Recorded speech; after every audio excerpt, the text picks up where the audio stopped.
P and L statement, income statement. Just ಒಂದು ಕಂಪ್ನಿಯ P and L statement ನೋಡಿದ ತಕ್ಷಣ ಗೊತ್ತಾಗುತ್ತೆ ನಿಮಗೆ ಈ ಕಂಪ್ನಿ ಯಾವ ಥರ ಲಾಭ ಮಾಡ್ತಾ ಇದೆ, ಯಾವ ಥರ ಲಾಭ ಮಾಡ್ತಾ ಇಲ್ಲ ಅಂತ. ಆ್ಯಸ್ ಅ ಇನ್ವೆಸ್ಟರ್ ನಾವು ಯಾವ ಥರ ಪಿ ಆ್ಯಂಡ್ ಎಲ್ ಸ್ಟೇಟ್ಮೆಂಟನ್ನು ನೋಡಿ ಅರ್ಥ ಮಾಡ್ಕೊಳ್ಳೋದು ಅಂತ ನಿಮ್ಗೆ ಗೊತ್ತಾಗಬೇಕಂದ್ರೆ ಈ ವಿಡಿಯೋನ ಪೂರ್ತಿಯಾಗಿ ನೋಡಿ. ಈ ವಿಡಿಯೋದಲ್ಲಿ ನಾನು ಯಾವುದೇ ಕಂಪ್ನಿ ಆಗಲಿ ಯಾವುದೇ ಸ್ಟಾಕ್ಸ್ ಹೆಸರನ್ನ ತೊಗೊಂಡ್ರೂ ಕೂಡ ಅದು ಯಾವುದೇ ರೀತಿ ಬೈಸ್ ಆ್ಯಂಡ್ ರೆಕಮೆಂಡೇಷನ್ ಆಗಿರಲ್ಲ. ಕೇವಲ ನಿಮ್ಗೆ ಅರ್ಥ ಮಾಡ್ಕೊಳ್ಳೋಕ್ಕೋಸ್ಕರ ಎಜುಕೇಷನ್ ಪರ್ಪಸಿಗೆ ಮಾತ್ರ ಯೂಸ್ ಮಾಡ್ತಾ ಇರೋದು. ನೀವು ಯಾವುದಾದ್ರೂ ಸ್ಟಾಕ್ಸಲ್ಲಿ ಇನ್ವೆಸ್ಟ್ ಮಾಡಬೇಕು ಅಂದರೆ ಯಾವ ಥರ ಪಿ ಆ್ಯಂಡ್ ಎಲ್ ಸ್ಟೇಟ್ಮೆಂಟ್ನ ನೋಡೋದು ಕಾರಣಕ್ಕೋಸ್ಕರ ಅಷ್ಟೇ ಈ ವಿಡಿಯೋನ ಮಾಡ್ತಾ ಇರೋದು. ಇದು ಯಾವುದೇ ರೀತಿಯ ಬೈಸ್ ಆ್ಯಂಡ್ ರೆಕಮೆಂಡೇಷನ್ ಅಲ್ಲ. ಫಸ್ಟು ನೀವು ಇಲ್ಲಿ ಸ್ಕ್ರೀನರಿಗೆ ಬನ್ನಿ. ಸ್ಕ್ರೀನರಿಗೆ ಬಂದು ಇಲ್ಲಿ ಹಿಂದೂಸ್ತಾನ್ ಯೂನಿಲಿವರ್ ಅಂತ ಸರ್ಚ್ ಮಾಡಿ. ಹಿಂದೂಸ್ತಾನ್ ಯೂನಿಲಿವರ್ ಅಂತ ಸರ್ಚ್ ಮಾಡಿದ ತಕ್ಷಣ ಇಲ್ಲಿ ಕೆಳಗಡೆ ಬನ್ನಿ. ಇಲ್ಲಿ ಕೆಳಗಡೆ ಬಂದ ತಕ್ಷಣ ಕ್ವಾರ್ಟರ್ಲಿ ರಿಸಲ್ಟ್ ಅಂತ ಇರುತ್ತೆ. ಈ ಕ್ವಾರ್ಟರ್ಲಿ ರಿಸಲ್ಟ್ ಅಂದರೆ ಎವ್ರಿ 3 ತಿಂಗಳಿಗೋಸ್ಕರ ಕಂಪ್ನಿ ತಮ್ಮ ಕ್ವಾರ್ಟರ್ಲಿ ರಿಸಲ್ಟ್ನ ಅನೌನ್ಸ್ ಮಾಡುತ್ತೆ. ನಮ್ಮ ಇಂಡಿಯಾದಲ್ಲಿ 2 ಥರ ಕ್ಯಾಲೆಂಡರ್ ಇಯರ್ ಇದೆ. ಒಂದು ಕ್ಯಾಲೆಂಡರ್ ಇಯರ್ ಅಂದರೆ ಜನವರಿ ಟು ಡಿಸೆಂಬರ್. ಇನ್ನೊಂದಿದೆ ಫೈನಾನ್ಷಿಯಲ್ ಇಯರ್ ಅಂತ. ಫೈನಾನ್ಷಿಯಲ್ ಇಯರ್ ಅಂದರೆ ಏಪ್ರಿಲ್ ಟು ಮಾರ್ಚ್ ಅಂತ. ಈಗ ಬೇರೆ ಬೇರೆ ದೇಶದಲ್ಲಿ ಬೇರೆ ಬೇರೆ ಥರ ಇದೆ. ಹೊರ ದೇಶದಲ್ಲೆಲ್ಲ ಹೇಗಿದೆ, ಅಮೇರಿಕಾದಲ್ಲಿ ಅಂದರೆ ಅವ್ರದ್ದೆಲ್ಲ ಕ್ಯಾಲೆಂಡರ್ ಯೂಸ್ ಮಾಡ್ತಾರೆ, ಕ್ಯಾಲೆಂಡರ್ ಇಯರ್ನ ಯೂಸ್ ಮಾಡ್ತಾರೆ. ಅವರು ಜನವರಿ to December calendar year use ಮಾಡ್ತಾರೆ. ಆದರೆ ನಾವು ಇಂಡಿಯನ್ಸು ನಮ್ಮದು ವಸಂತ ಕಾಲ, ಯುಗಾದಿಗೇನೋ ಹೊಸ ವರ್ಷ ಅಂತ ಹೇಳ್ತೀವಲ್ಲ, ಅದಕ್ಕೋಸ್ಕರ ನಮ್ಮದು ಏಪ್ರಿಲ್ ಟು ಮಾರ್ಚ್ ಅಂದರೆ 1 ವರ್ಷ. 1/4 ಶುರುವಾಗಿ 31/3ವರೆಗೂ ಇರುತ್ತೆ. 1 ವರ್ಷ. ಮಾರ್ಚ್ 31/3ಗೆ ನಮ್ಮದು ಇಯರ್ ಎಂಡಿಂಗ್ ಆಗುತ್ತೆ. ಹಳೆ ಕಾಲದಿಂದನೂ ಅದನ್ನೇ ಮಾಡ್ಕೊಂಡು ಬಂದಿರ್ತಾರೆ. ಅದೇ ನಮ್ಮದು ಕಂಟಿನ್ಯೂ ಆಗ್ತಾ ಇದೆ. ಅದಕ್ಕೋಸ್ಕರ ನೀವು ಒಂದು ಇಯರಲ್ಲಿ 12 ತಿಂಗಳು ಅಂದ್ಕೊಳ್ಳಿ. 12 ತಿಂಗಳು ಅಂದರೆ ಅರ್ಧ ಅಂದರೆ 6 ತಿಂಗಳು. ಕ್ವಾರ್ಟರ್ ಅಂದರೆ 3 ತಿಂಗಳು ಅಂತ. ಕ್ವಾರ್ಟರ್ಲಿ ಅಂದರೆ 3 ತಿಂಗಳು, ಕಾಲು ಭಾಗ ಅಂತ ಅರ್ಥ. 3 ತಿಂಗಳಿಗೆ ಒಂದು ಸಲ ಕಂಪ್ನಿ ತನ್ನ ಕ್ವಾರ್ಟರ್ ರಿಸಲ್ಟ್ನ ಅನೌನ್ಸ್ ಮಾಡುತ್ತೆ. 3 ತಿಂಗಳು ಅಂದರೆ ವರ್ಷಕ್ಕೆ 4 ಕ್ವಾರ್ಟರ್ ರಿಸಲ್ಟ್ ಇರುತ್ತೆ. ಇಲ್ಲಿ ನೋಡಿ, ವರ್ಷಕ್ಕೆ 4 ಕ್ವಾರ್ಟರ್ ರಿಸಲ್ಟ್ ಇದೆ ನೋಡಿ. ಇದನ್ನೇ ಪಿ ಆ್ಯಂಡ್ ಎಲ್ ಸ್ಟೇಟ್ಮೆಂಟಲ್ಲಿ ವರ್ಷದಿರುತ್ತೆ, 1 ವರ್ಷದಿರುತ್ತೆ. ಅದೇ ಕ್ವಾರ್ಟರ್ಲಿ ಸ್ಟೇಟ್ಮೆಂಟಲ್ಲಿ 3 ತಿಂಗಳಿಗೆ ಒಂದು ಸಲ ಇರುತ್ತೆ ಡೇಟಾ. ಪಿ ಆ್ಯಂಡ್ ಎಲ್ ಸ್ಟೇಟ್ಮೆಂಟಲ್ಲಿ 1 ವರ್ಷದಿರುತ್ತೆ ಡೇಟಾ. ಇಲ್ಲಿ ಪಿ ಆ್ಯಂಡ್ ಎಲ್ ಸ್ಟೇಟ್ಮೆಂಟಿಗೆ ಬಂದರೆ ಫಸ್ಟು ಸೇಲ್ಸ್ ಅಂತಿದೆ. ಸೇಲ್ಸ್ ಅಂದರೆ ಎಷ್ಟು ವ್ಯಾಪಾರ ಆಗಿದೆ ಅಂತ ಅರ್ಥ. ಎಷ್ಟು ವ್ಯಾಪಾರ, ಈಗ ನೀವು ಟೀ ಅಂಗಡಿ ಇಟ್ಕೊಂಡ್ರೆ ಟೀ ಅಂಗಡಿಲಿ ಕೇಳ್ತಾರೆ ನಾರ್ಮಲಾಗಿ ಎಷ್ಟು ವ್ಯಾಪಾರ ಆಗುತ್ತೆ, ದಿನಕ್ಕೆ 3,000 ಆಗುತ್ತೆ, 4,000 ಆಗುತ್ತೆ ಅಂತ. ದಿನಕ್ಕೆ 3,000 4,000 ಅಂದರೆ ತಿಂಗಳಿಗೆ ಎಷ್ಟು ವ್ಯಾಪಾರ ಆಗೋಯ್ತು ಅಂತ. ಅದೆಲ್ಲನೂ ಸೇಲ್ಸ್ ಅಷ್ಟೇ. ಅದ್ರ ಜೊತೆಗೆ ಇನ್ನೂ ಖರ್ಚುಗಳು ತುಂಬ ಇರುತ್ತೆ. ಆ ಸೇಲ್ಸ್ನ ನಾವು ರೆವೆನ್ಯೂ ಅಂತಲೂ ಕರಿತೀವಿ. ಅದು ಬರೀ ಜಸ್ಟ್ ರೆವೆನ್ಯೂ, ಅದಕ್ಕೆ ಇನ್ನೂ ತುಂಬ ಎಕ್ಸ್ಪೆನ್ಸಸ್ ಇರುತ್ತೆ. ಈಗ ಫಸ್ಟು ಪಿ ಆ್ಯಂಡ್ ಎಲ್ಲಿ ಸೇಲ್ಸು ಅಂತ ಸೇಲ್ಸ್ನ ತೋರಿಸ್ತಾರೆ. ಸೇಲ್ಸಲ್ಲಿ ಪ್ಲಸ್ ಮಾರ್ಕ್ ಇದೆ ನೋಡಿ. ಈ ಪ್ಲಸ್ ಮಾರ್ಕ್ ಮೇಲೆ ಕ್ಲಿಕ್ ಮಾಡಿದ್ರೆ ಎವ್ರಿ ಇಯರ್ ಸೇಲ್ಸ್ ಎಷ್ಟು ಗ್ರೋತ್ ಆಗಿದೆ ಅಂತ ಚೆಕ್ ಮಾಡ್ತಾರೆ. ಈಗ ನೋಡಿ, ಮಾರ್ಚ್ 2012ರಲ್ಲಿ 17% ಗ್ರೋತ್ ಆಗಿದೆ. ಮಾರ್ಚ್ 2013ರಲ್ಲಿ 15% ಗ್ರೋತ್ ಆಗಿದೆ. ಅದೇ ರೀತಿ 2023ರಲ್ಲಿ 15% ಸೇಲ್ಸ್ ಗ್ರೋತ್ ಆಗಿದೆ ಇಯರ್ ಆನ್ ಇಯರ್. ಇಲ್ಲಿ TTM ಅಂದರೆ ಟ್ರೈಲಿಂಗ್ 12 ಮಂತ್ಸ್ ಅಂತ. ಅಂದರೆ ಇಲ್ಲಿ ಕ್ವಾರ್ಟರ್ಲಿಯಲ್ಲಿ ನೋಡಿ ಡಿಸೆಂಬರ್ಲಿ ಇದೆಯಾ ಅಂದರೆ ಈ ಡಿಸೆಂಬರ್ದು ಮತ್ತು ಹಿಂದಿನ ಡಿಸೆಂಬರ್ದು ಇವೆರಡೂ ಸೇರಿ 1 ವರ್ಷ ಆಗುತ್ತಲ್ಲ, ಈ 1 ವರ್ಷದನ್ನು TTM ಅಂತೀವಿ. ಅಂದರೆ ಟ್ರೈಲಿಂಗ್ 12 ಮಂತ್ಸ್. 12 ಮಂತದ್ದು ಇಲ್ಲಿ ತೋರಿಸ್ತಾರೆ. 61,000 ಕೋಟಿ ಇವ್ರದ್ದು ಸೇಲ್ಸ್ ಆಗಿದೆ. ಇದು ಎಲ್ಲನೂ ಕ್ರೋರ್ಸಲ್ಲೇ ಇರುತ್ತೆ. ಇಲ್ಲಿ ಮೇಲೆ ನೋಡಿ, consolidated figures all in crores ಅಂತ ಇದೆ. ಸ್ಕ್ರೀನರಲ್ಲಿ ಯಾವಾಗಲೂ ಎಲ್ಲ ವ್ಯಾಲ್ಯೂ ಕ್ರೋರ್ಸಲ್ಲಿರುತ್ತೆ.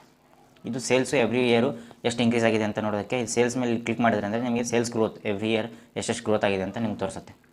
ಇನ್ನು ಕೆಳಗಡೆ ಬಂದರೆ ಎಕ್ಸ್ಪೆನ್ಸಸ್ ಅಂದರೆ ಈ ಸೇಲ್ಸ್ಗಳನ್ನ, ಈ 60,000 ಕೋಟಿನ ಸೆಲ್ ಮಾಡೋದಕ್ಕೆ ಏನೇನು ಖರ್ಚಾಗಿರುತ್ತಲ್ಲ, ಇವು ಏನೇನು ಖರ್ಚಾಗಿದೆ ಅಂತ ನಿಮಗೆ ಡೀಟೇಲಾಗಿ ಅರ್ಥ ಆಗಬೇಕು ಅಂದರೆ ಇಲ್ಲಿ ಎಕ್ಸ್ಪೆನ್ಸಸ್ ಮೇಲೆ ಪ್ಲಸ್ ಮಾರ್ಕ್ ಇದೆ ನೋಡಿ, ಅದ್ರ ಮೇಲೆ ಕ್ಲಿಕ್ ಮಾಡಿ. ಅದ್ರ ಮೇಲೆ ಕ್ಲಿಕ್ ಮಾಡಿದ ತಕ್ಷಣ ನಿಮ್ಗೆ ಗೊತ್ತಾಗುತ್ತೆ material cost, manufacturing cost, employ cost ಮತ್ತು ಅದರ್ ಕಾಸ್ಟ್ ಅಂತ. ಈಗ ಮೆಟೀರಿಯಲ್ ಕಾಸ್ಟ್ ಅಂದರೆ ರಾ ಮೆಟೀರಿಯಲ್ಗೆ ಏನೇನು ಖರ್ಚಾಗಿರುತ್ತಲ್ಲ ಅದನ್ನೆಲ್ಲ ಮೆಟೀರಿಯಲ್ ಕಾಸ್ಟಲ್ಲಿ ತೋರಿಸ್ತೀವಿ. ಅದು ಎಷ್ಟಾಗಿದೆ ಅಂದರೆ 46% ಆಗಿದೆ.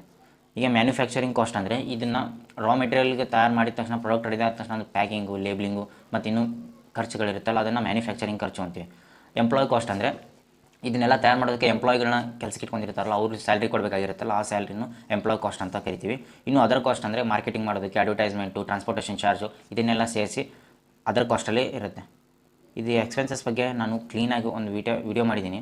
ಇಲ್ಲಿ ಬರುತ್ತೆ ನೋಡಿ, ಈ ವಿಡಿಯೋನ ಹೋಗಿ ನೋಡಿ. ಅಂದರೆ ನಿಮಗೆ ಕಂಪ್ನಿಗೆ ಯಾವ ಥರ ಎಕ್ಸ್ಪೆನ್ಸಸ್ ಬರುತ್ತೆ ಅನ್ನೋದು ನೀಟಾಗಿ ಅರ್ಥ ಆಗುತ್ತೆ. ಇನ್ನು ನೆಕ್ಸ್ಟು ಆಪ್ರೇಟಿಂಗ್ ಮಾರ್ಜಿನ್ ಅಂದರೆ ಸಿಂಪಲ್ಲಾಗಿ ಇಲ್ಲಿ 60,000 ಕೋಟಿ ಸೇಲ್ಸ್ ಆಗಿದೆಯಾ, 60,000 ಕೋಟಿ ಸೇಲ್ಸಲ್ಲಿ 46,000 ಕೋಟಿ ಎಕ್ಸ್ಪೆನ್ಸಸ್ ಆಗಿದೆ. ಅದು ಇನ್ನು ಉಳಿದಿದ್ದೆಷ್ಟು 14,000 ಕೋಟಿ. ಇದು ನಾನು ಮಾಡಿರೋ ಲಾಭ 14,000 ಕೋಟಿ ಉಳಿದಿದೆ. ಇದನ್ನು ಆಪ್ರೇಟಿಂಗ್ ಮಾರ್ಜಿನ್ ಅಂತೀವಿ. ಆಪ್ರೇಟಿಂಗ್ ಮಾರ್ಜಿನ್ ಅಂತ ನಿಮ್ಗೆ ಏನಂತ ಕ್ಲೀನಾಗಿ ಅರ್ಥ ಆಗಬೇಕಂದ್ರೆ ಹೋಗಿ ಅದೇ ವಿಡಿಯೋ ನೋಡಿ. ಅದರಲ್ಲಿ ನಾನು ತುಂಬ ಕ್ಲೀನಾಗಿ ಎಕ್ಸ್ಪ್ಲೇನ್ ಮಾಡಿದ್ದೀನಿ ಆಪ್ರೇಟಿಂಗ್ ಮಾರ್ಜಿನ್ ಅಂದರೆ ಏನು ಅಂತ.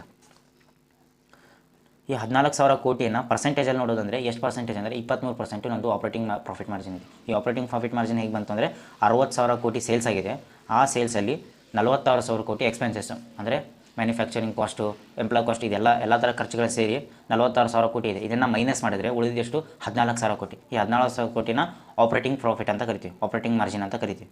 ನೆಕ್ಸ್ಟು ಅದರ್ ಇನ್ಕಮ್ ಅಂದರೆ ಸಿಂಪಲ್ಲಾಗಿ ಈಗ ಈ ಕಂಪ್ನಿ ಹತ್ರ ದುಡ್ಡು ಇರುತ್ತಲ್ಲ, ದುಡ್ಡು ಇಟ್ಕೊಂಡು ಏನು ಮಾಡ್ತಾರೆ, ಅವರು ಬೇರೆ ಬೇರೆ ಸ್ಟಾಕ್ಸಲ್ಲಿ ಇನ್ವೆಸ್ಟ್ ಮಾಡಿರ್ತಾರೆ.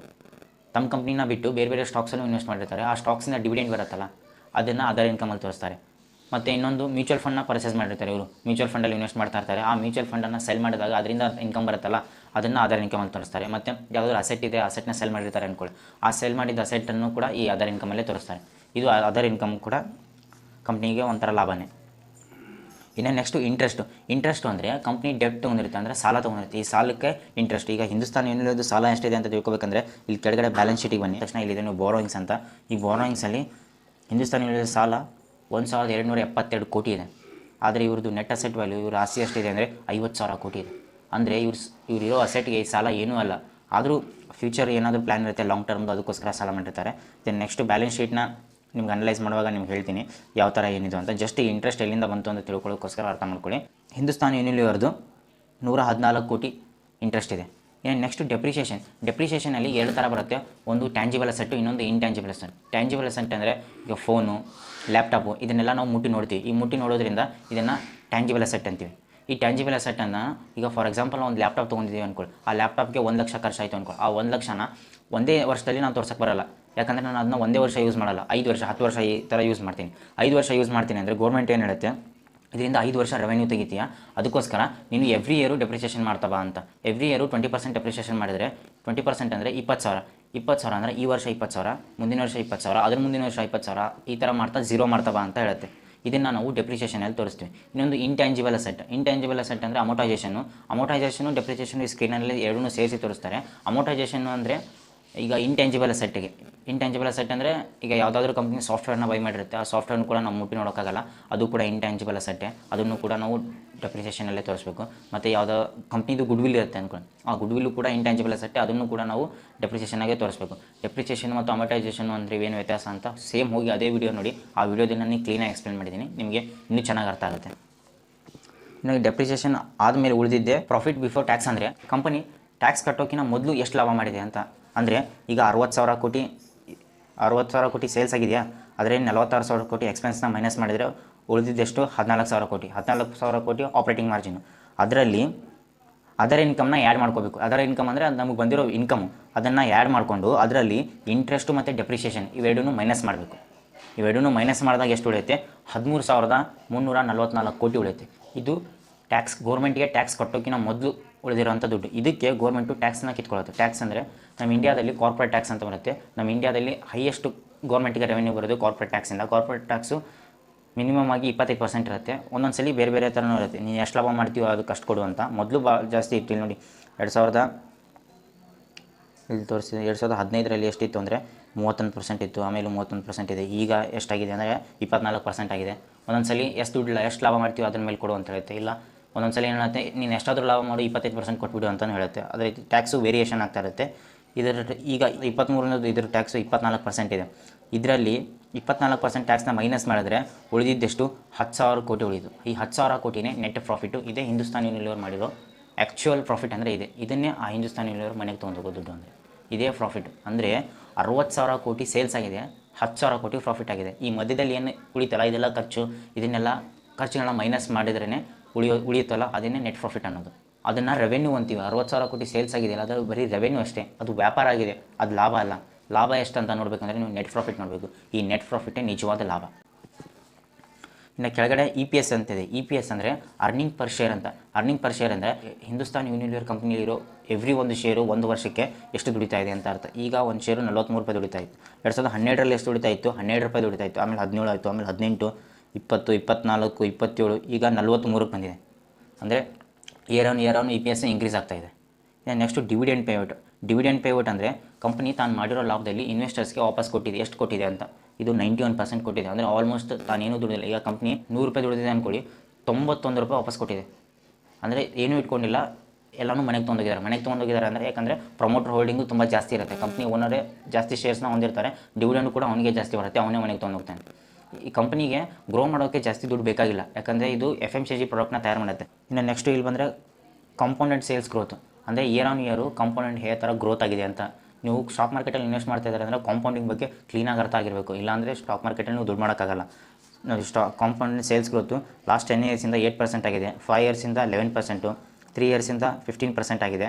ಇದು TTM ಅಂದರೆ ಟೈಲಿಂಗ್ ಫಂಡ್ ಅಂದರೆ 12 ತಿಂಗಳ ಹಿಂದೆ 5% ಇನ್ಕ್ರೀಸ್ ಆಗಿದೆ. ಅದೇ ಥರ ಪ್ರಾಫಿಟ್ ಗ್ರೋತು ಲಾಸ್ಟ್ 10 ಇಯರ್ಸಲ್ಲಿ ಇನ್ವೆಸ್ಟ್ ಮಾಡಿದರೆ 12%, 5 ಇಯರ್ಸ್ ಇನ್ವೆಸ್ಟ್ ಮಾಡಿದರೆ 14%, 3 ಇಯರ್ಸ್ ಇನ್ವೆಸ್ಟ್ ಮಾಡಿದರೆ 14%.